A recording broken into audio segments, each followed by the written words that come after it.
சீக்கிரமா தேடி கண்டுபிடிங்க. தொலைச்சிட்டு பேசுற பேச்ச பாரு. வெள்ளரிக்கா மாதிரி சுண்டக்காவும் குட்டியா இருக்கும் போல எனக்கே தெரியல. ஓவரா பெடாக்காம தேடுற வழிய மட்டும் பாரு. யாராவது எடுத்துருப்பாங்களோ?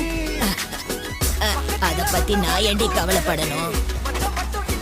பண்ற வேலையெல்லாம் பண்ணிட்டு இந்த கிழவிக்கு புசுக்கு பாத்தியா?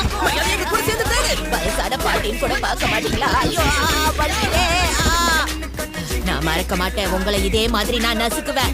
கடைசியா ஸ்கூலுக்கு வந்து ஒரு 1000 வருஷம் இருக்கும். அப்பெல்லாம் நான் நச்சுன்னு இருப்பேன்.